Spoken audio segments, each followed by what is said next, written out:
You're listening to the Veterinary Innovation Podcast.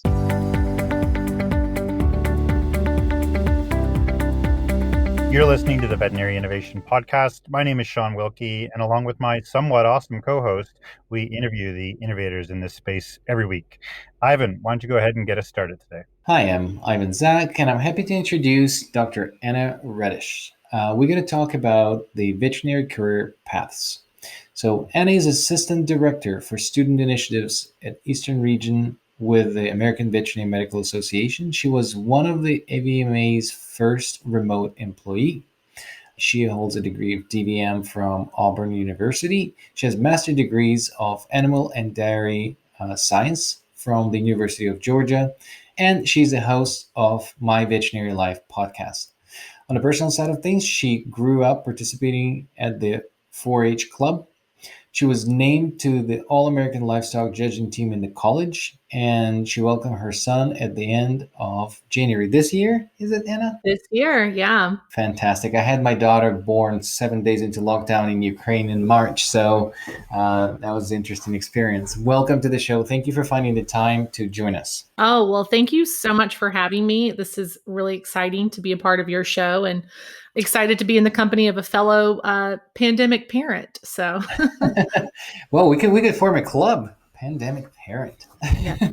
So I have tons of questions. So this is my passion, and lots of classmates ask me, how did you get out of veterinary medicine? And I like to say I didn't get out of veterinary medicine. I'm working in this vertical from every angle I can. You know, from the time I graduated from vet school, I built a diagnostic lab, I built a startup, I worked for, IDEX in a management role, and of course, I worked as a vet, and I worked as a vet, as a locum, and as an ER vet, as a GP, as the managing hospital. So there's so many paths that you can take. And when I hear my classmates saying, how did you stop doing vet medicine? Because it's sort of like a 10-year thing, I feel, right now these days. And, there's all that burnout that's happening. What is your angle to different veterinary career paths? Yeah. So I think in speaking about different career paths, it's interesting to hear too, how you had many different areas and, before you got it to where you are now and innovating in lots of different spaces. So, I think it's so unique and it's so different for everyone. And I just heard you say before I speak to my own career path that you would, around the 10-year mark is sometimes when people want to make changes. Well, for me, it was about 4 months into clinical practice Nice. When I was like, ooh, this is maybe not what I thought it was going to be, but also there's just so much opportunity. I want to see what's out there. So like you mentioned in the introduction, I'm the co-host of the My Veterinary Life podcast with Dr. Marcy Kirk, and I hope we'll get to talk a little bit about how that got started in a little while. But the opportunity that we have is every week to sit down with guests and explore their career path. And some people make that change like I did a few months out. Some students now are identifying in veterinary school that they want to do something completely different in the space from traditional clinical medicine. And we've also heard from guests that are really redefining, their space in clinical medicine, which I think is a common theme with a lot of your guests, that they're innovating in the space they're in and finding all kinds of cool avenues within clinical practice. And a lot of our guests are doing that, but then also outside of clinical practice. So, it's hard to just really kind of come at the broad question, I guess, sometimes of different career paths in veterinary medicine, because I don't know if you're like me, but when I decided to go into this profession, I had a very clear path. I very much so thought at this point in my career, I would probably maybe have some portion of ownership in a large animal or food animal exclusive practice. Like you heard from my background, I have a master's degree in ruminant nutrition and animal and dairy science. So I never really thought that I would be working full-time with veterinary students. Never in a million years did I think I would co-host a podcast or work remotely from my home and not be in a clinic every day. So yeah, it's just amazing, the power and the versatility of the degree. And that's definitely, I hope that you're hearing, probably a passion of mine to share that versatility with others. That's really interesting. I can definitely relate on the never in a million years thought you would be co-hosting a podcast. It actually reminds me of Ivan when you were in Halifax, and I was like, what are we going to do? And I was like, do you want to start a podcast? And you're like, what's a podcast? I always love bringing that up. I never asked that. That was someone else. I knew exactly what podcasts are. That's made up. Yeah, exactly. So anyways, it's just really funny. And I mean, I'd like to kind of dive into that and explore, what you guys do at your podcast a little bit, and maybe some of the highlights for you guys doing the podcast, some of the most interesting guests that you've had on it, and why you're still doing it. Why do you like it? Or do you like it? So however you want to attack that questions, go right ahead. Sounds good. Well, first of all, let me say that it's comforting to hear that, your idea kind of getting together and co-hosting a podcast sounds a little bit like Marcy and I's story, but I want to give Marcy complete credit here that this podcast was indeed her idea. She told me about the idea and I thought she was just looking for support. I had no clue she was looking for a co-host. So without realizing what her true question was, I jumped in 100% and thought, yes, of course I'll support you. And at the time, my venture into podcasting was really listening to true crime podcast. So I thought, Marcy, I don't really know that I have the angle that you're looking for because I've got more of like the true crime vibe, but, wanted to support her in this awesome idea that she had. And it's been a lot of fun. I do enjoy it. It's really something like we were both just saying, never thought this is what you would do as being a veterinarian or being in the veterinary profession, but it's a lot of fun, and I find it to be one of the most energizing parts of my week for a few reasons. Number one, it kind of breathes life back into the profession, hearing different people's stories and challenges and what they've done. But also, if anybody else can relate in being a remote employee, there's not a lot of interaction. Sometimes I do miss that out being outside of the clinic. So it's kind of like getting a new colleague every week and a new friend that you get to talk to. So as far as guests, we are so humbled that people have been so vulnerable and so open with their story and not only sharing to how they got to these awesome places, but what we feel is equally as important is that guests have shared what challenges they've overcome. Our listeners tend to be a lot of pre-veterinary students and veterinary students and early career professionals that I think are looking to maybe have some of these changes and success in their career. So we're always so appreciative that our guests are willing to share challenges that they've overcome. Because I think, probably for all three of us, and maybe for most people listening, like I said earlier, your career hasn't really gone in a straight line of checking each box and getting each opportunity that you thought you were going to get. So that's been really awesome to hear. I had to go back and scroll through our list to pick out some favorite guests. I don't know if that's part of the question, but I can share some of those guests and paths. Yes, please. Awesome. So I just jotted down some notes. It's pretty fun too. Do you guys ever like to go back on Apple Podcast or wherever and scroll back through episodes? It's kind of like a little memory jog. Yeah. Yeah, it's totally wild. I mean, I think we've recorded about 70 episodes now, and it's been just a wild journey for us too. And it's been really interesting to figure out how to insult Ivan, over the course of a year. I've really dialed it in, and I have this 70 episodes later, he can't figure out that it's impossible. So I loved our episode about the Halloween costumes where we had, like this collaboration with our guests, like past guests and present guests, all like aiming to insult Ivan at the same time. It was just he needs help for that. He's not successful, so he brings guests to help him. So what are the awesome guests, Anna? I enjoy that. So going back through, I think in addition to highlighting awesome career paths, one thing that we've wanted to be very intentional about with our podcast is elevating voices of the profession from differences and just really celebrating the diversity in our profession as well. So one of our first guests is actually Dr. Mia Carey, and our podcast wouldn't have gotten off the ground without her. She was a huge supporter in helping it get going. So she was actually our very first outside of our introduction episode. We've also had guests that have become friends, and that would be Dr. Kimba Marshall, who's had an incredible career, not only in avian medicine, but now in industry. Dr. Michael Blackwell.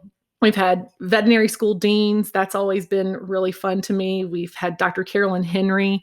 I don't know about you, but when I was a student, I thought that like the vet school dean was just kind of very mysterious and, very prestigious. And certainly they never had any career struggles, right? They were, at the top and leading the veterinary school because their career was perfect. So she was an awesome guest, and it was really awesome to hear her, again, share those challenges that she's overcome to get into that spot. Also, people that have been really fun are Dr. Gary Marshall, and we've had some great students on. So the career paths have ranged from relief veterinarians to feline-only practitioners to we had a guest who was the very first veterinarian to serve as a fellow in the United States Department of Transportation. So just career paths that you never would have guessed in terms of that. Like I said, we've had some industry vets on as well, serving not only in the pet health industry and pet nutrition, but those that are working in large animal roles in industry. And most recently, we've had a veterinarian on who is full-time teaching high school that after she sold her practice of 30 years, she teaches at a really awesome high school in California. So it's been really interesting to see, again, sometimes what people choose for their second half of their career or what some people are choosing for their first half as well. And I don't know if you remember the story or if it kind of reached you guys of Dr. Brad Ryan and his grandma Joy. Did you ever hear about them? No. He's probably one of our most memorable guests too. He, as part of his well-being and taking time, he started traveling and taking his grandmother, who was 89, I think, when they first started traveling to national parks. And their goal was to see all of them. And it kind of went viral and got on the Today Show and all kinds of fun stuff. So he joined us to tell us about his adventures with his grandma. Pretty cool. So awesome. So, I kind of see the trend in these, and it's interesting if you're seeing the same thing. I like to research about, people with different success stories, and one of my favorite, it's not a podcast, it's more of a live show, but it's the Impact Theory. They interview very successful people and just get their background, how they got there. And the trend that I see across all of them, and a lot of entrepreneurs that we have, is that everybody had some sort of disaster, and there was something really bad happening with people. When they find a way out of it, they kind of open their creativity and their path to success in a different way. So it's super interesting. I was wondering if you're seeing the same trend, and then also if you have a story like that, because we shared ours with Dr. Courtney Campbell. So we shared ours, and then that's recorded. And maybe you have a story that was kind of devastating that you're willing to share that turned your path to where you are today. Yeah. So first of all, I do think that that's a trend in a lot of ways. And for some people, it might be the stresses of whatever's coming with that particular job. But I think there's also a very human element to it of what happens outside of our job. So there are sometimes, I think we've heard from different career paths where your partner's having a career change or you're having a family change, and that's leading you to a different, needs from your job. So for me, I said earlier, it was about 4 months into practice that I decided I didn't want to do clinical practice anymore. And I was very much so messaged to in veterinary school. It was kind of if you're going to leave practice, you have to have 3 to 5 years. You cannot leave before 3 to 5 years. And that was a big burden mentally to have in the back of my mind, because about that 4-month mark, I was like, I'm not going to make it 3 years, much less 5. There's no way I'm going to hit that mark. I know I want to do something different. I know I want to explore what's out there. So I started spending a lot of time on the AVMA Career Center, which is funny that I was looking for that to actually look for another clinical job and ended up finding this job working with veterinary students on the Career Center instead. I don't necessarily know for me that there was I wouldn't call it maybe a particular case or anything, but I think I could say that I fell into the category that perhaps some new graduates fall into, is that when I took my clinical job out after vet school, it was a mixed animal practice. I'd worked there during veterinary school. They were my mentors, and it was fantastic. But I didn't do a lot of other interviewing.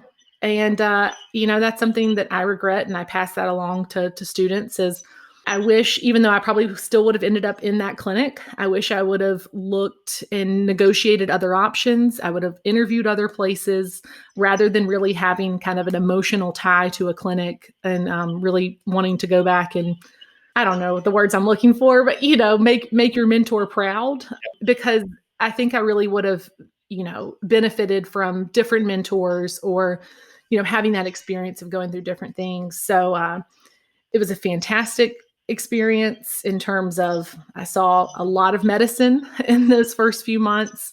But, I think looking back on it, I would have better served my career and my clients and being a member of that team had I really done a better job as a new grad, exploring options and, taking control of the negotiation process and feeling, a little more in control of my career at that point. That makes sense.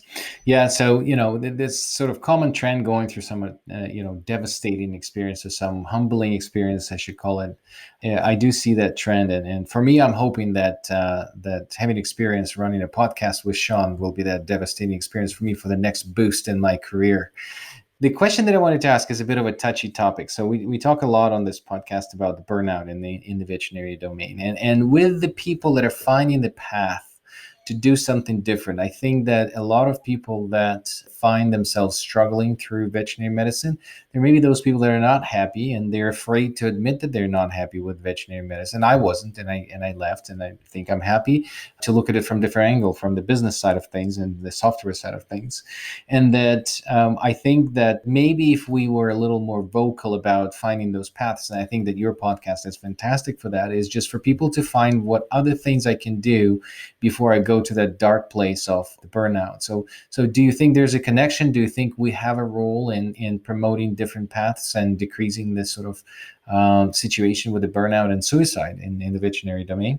Yeah, it's an interesting, and I'm, obviously there's a lot going on in the mental health and well-being space right now in the profession. And I'm glad you bring that up for several reasons. Is I do think having conversations around, different career paths and finding your area and carving that out in the profession is very important, and kind of really maybe shifting the conversation about what's a normal career in veterinary medicine, I think is would be most helpful, because some people say, okay, well, you left clinical practice either, and so there's some assumptions that people make about you sometimes when you leave clinical practice, right? It might be, oh, you couldn't cut it, you weren't a great clinician, or you had extreme burnout, or a number of different things, on and on. And I had people kind of make those assumptions about me when I decided to leave clinical practice.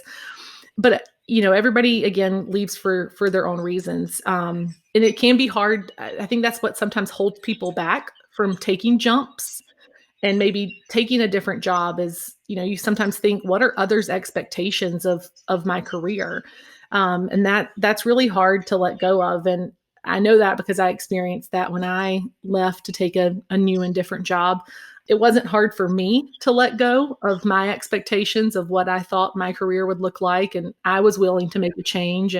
But others were really, really tied to what they thought, this vision of your career would look like. So, I think as it relates back to mental health and well-being, I think for me, my hope and our hope with the podcast and when I speak to students and pre-veterinary students is really that shift to a career in veterinary medicine can look like a lot of different things rather than just kind of keeping that traditional. It might look like clinical practice, or it might look like lab animal medicine, or industry, or teaching. So like you said, just presenting those options earlier on, so that way there's not such a struggle, or I don't want to say stigma with leaving clinical practice, but then I also worry too, right? I don't want people to have a stigma associated with staying in clinical practice, because that is fantastic. And it works, and it's awesome for some people. I have classmates, we've now been out of school about 7 years now. I have classmates that are practice owners, and I am thrilled for them. I have classmates that are buying into practices, and they have found their practice and they have found their spot in clinical medicine, and they will stay in that spot maybe for 20, 30 more years. So I think just keeping the conversation open around careers is the biggest deal. That makes a ton of sense. So we're running out of time. We always do. And I'm going to do something I've not done. I'm going to ask a two-part question. First is advice from both of you veterinarians on how to make that career change if you're feeling stuck. So some of our listeners may be feeling like that right now. They may be feeling stuck in what they're doing. So you guys have both done it successfully. So a little bit of advice. And then back to you, Anna, for one of our last questions, which is something that may have inspired you. Maybe it's something that inspired you to be able to leave, but maybe it's something that's inspired you in your current career now, a TED Talk, a YouTube video, a book, whatever. But maybe we'll start with Ivan, and then I'll punt it to Anna to kind of take both at the same time. I think that mine came more, I didn't decide for it. I was looking to explore the smart flow idea, and I just wanted to improve the process. I didn't think I'm going to quit the veterinary practice. And the event that happened, I was fired. And then I basically said, well, screw you. And then I continued on this path and never looked back with regret. And I think that, the person that I didn't like that fired me, I now thank in my thoughts. And I think, if it wasn't her, then I would probably not be where I'm at right now. You should probably send her a thank you card, Ivan. I sure will. And then your second question, was about what inspired me. Also similar thing. I don't get inspired by something to change the career. As I said, I think there's usually events. I think what inspired me to continue as hard as I can is a couple of people saying this is stupid and you can't do it. And it's, stupid app, nobody will buy it. Well, they were wrong. So that inspired me to prove that. And it took maybe a year or two longer than I thought. But I think at the end of the day, I can say that it did work and inspired me. So that's it. Rocket fuel for the entrepreneur. Tell somebody they can't do it. Yep. So, Anna, over to you. I think for me, what was really helpful in making a change out of clinical medicine, like I said earlier, was spend a lot of time looking for different clinical jobs on the AVMA Veterinary Career Center, and found an opportunity to work for AVMA when they expanded their student team.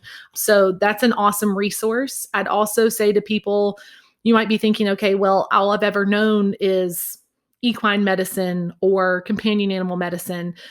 You'd be really surprised at how your clinical skills can translate to so many different jobs. So when you're looking at a posting, what I would tell you is don't talk yourself out of it. Don't let perfect be the enemy of good. You don't have to check all the boxes. There's so many things you're not even thinking about that those clinical skills are really translatable. So there are resources that we have available through the American Veterinary Medical Association on making career changes. I use them to make my career change out of clinical medicine into my job with the association. They teach you how to take your resume and translate those clinical skills. There's also, really great resources on there too, just hearing from other people how they made their career change, not only through the podcast, but through webinars as well that are on our AVMA Axon platform. So I wanted to give people kind of some tangible things there that you could use if you're thinking about making a change. And I think now more than ever, what the pandemic has taught us is you're not geographically limited anymore. You can really work from anywhere. And I think that's changing for a lot of opportunities as well. So you might not have to up and move across country for an industry job anymore. You might be able to make that work. Or even if you're interested in teaching, we now are, I think, really changing the way we're educating people in veterinary medicine, and you can even do that remotely. So I guess I'm just saying all that to say, don't give yourself a list of excuses as to why you can't make a change, because you can. So this is both a TED Talk and a book, and I highly, highly recommend it. I was introduced to him through a small TED Talk he gave. It's Drew Dudley, and it's the Lollipop Moment TED Talk. I first heard it when I was a participant in the veterinary leadership experience after my first year of vet school. But this book he wrote is fantastic. It's called This is Day One, A Practical Guide to Leadership That Matters. And I don't want to give too much of it away, but take a look at his TED Talk and read the book. He's definitely changed my view on leadership. Doesn't have to be grand gestures. It's small ways that you live out your day in your part of the world that make a big change. And the second one is who else you would like to, or you could suggest inviting to this podcast. I'm really excited. I made sure to scroll through all the guests to make sure that this person has not come up before. She's a dear friend of mine and also, I guess I would add her to the list of inspirations, not only in the career, but how I kind of view the world. And that's Dr. Betsy Charles. Again, consider her a friend and a mentor. She's doing some awesome things in the veterinary leadership space, but also just launched Radiology Rules. So I think she would be fantastic to have on the podcast. Thank you so much for listening to the Veterinary Innovation Podcast. If you want to hear about our new episodes, please follow us on any social media channel. Also, you can check out our website at veterinaryinnovationpodcast.com. See you next week.